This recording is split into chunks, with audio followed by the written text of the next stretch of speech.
ओम शांति।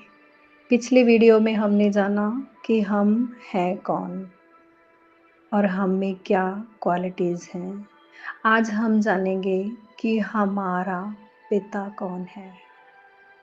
जीवन में भले कितने ही दुख हो, कष्ट हो, हमारे जन्म देने वाले पिता के होते हुए भी हम परम पिता परमात्मा को पुकारते हैं। तो इसका अर्थ है कि सबसे ज़्यादा सुख देने वाला जो है वो परम पिता परमात्मा ही है। और वो दिखता कैसा है? जैसे हम आत्मा हैं, आत्मा बिंदी पॉइंट ऑफ लाइट है, वैसे ही हमारा पिता भी बिंदु पॉइंट ऑफ लाइट है। बस हम जन्म मरण में आते हैं, शरीर धारण करते हैं, एक शरीर छोड़ा दूसरा लेते हैं, तो हमारी जो गुण और विशेषताएं शक्तियां हैं वो धीरे धीरे कम हो जाती हैं, जैसे मोबाइल की बैटरी लो हो जाती है। लेकिन हमारा परम पिता परमात्मा निराकार शिव है, जो कि जन्म और मरण में नहीं आते, जिसके कारण वो हर चीज के सागर हैं, एवर हैं। हमारी क्वालिटीज़ जन्म लेते लेते कम हो सकती हैं, लेकिन वो एवर ही सागर हैं, एवर ओशन है, सदा सागर हैं। वो प्यार के सागर हैं, वो सुख के सागर हैं, वो शांति के सागर हैं, वो ज्ञान के सागर हैं, वो आनंद के सागर हैं, वो प्रेम के सागर हैं, वो पवित्रता के सागर हैं, वो शक्तियों के सागर हैं।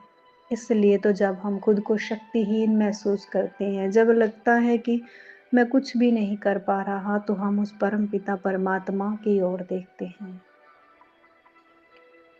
अब बात करते हैं कि बाबा भगवान रहते कहाँ हैं।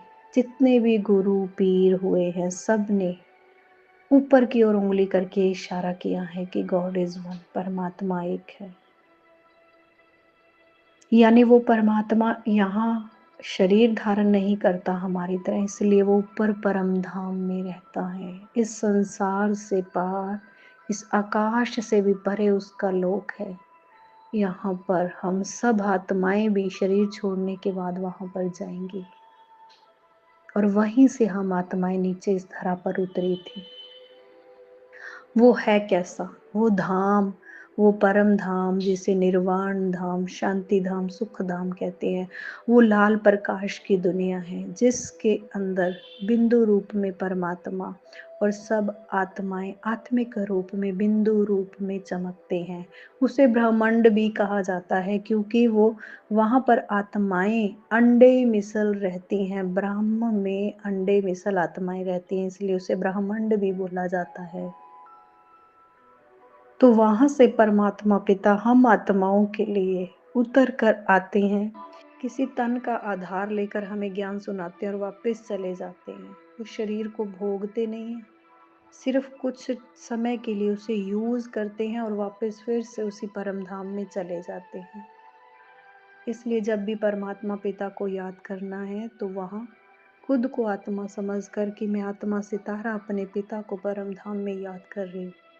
तो जिस भी गुण शक्ति की कमी महसूस हो, परमात्मा पिता के पास जाएं और बैठें, उनको देखें, उनसे बात करें, तो वो शक्तियां स्वतः ही आप में आने लगेगी। जैसे पंखे की हवा लेने के लिए हमें सिर्फ स्विच ऑन करना होता है, जैसे सूरज की रोशनी लेने के लिए हमें सिर्फ उसके सामने जाके बैठना होता है, ऐसे ही अपनी स्मृति का स्विच दबाना है कि मैं शरीर नहीं, मैं आत्मा हूँ, मैं परम पिता का बच्चा हूँ। और हम बोलते भी हैं परमात्मा, यानी कि परम आत्मा है। वो भी आत्मा, लेकिन वो परम है, सुप्रीम है, फुल है, एवर है। तो इस तरह हम अब परमात्मा से पिता का संबंध जोड़ सकते हैं, पुत्र का संबंध, भाई बहन माँ, जिस रूप में आप उससे रिश्ता जोड़ना चाहें जोड़ सकते हैं। और सबसे मुख्य 3 रिश्ते परमात्मा पिता के रूप में हमें पालना करते हैं, टीचर बन के हमें पढ़ाते हैं, और सतगुरु बन के हमें वरदान देते और हमें अपने साथ वापस इस दुनिया से ले जाते हैं। ओम शांति।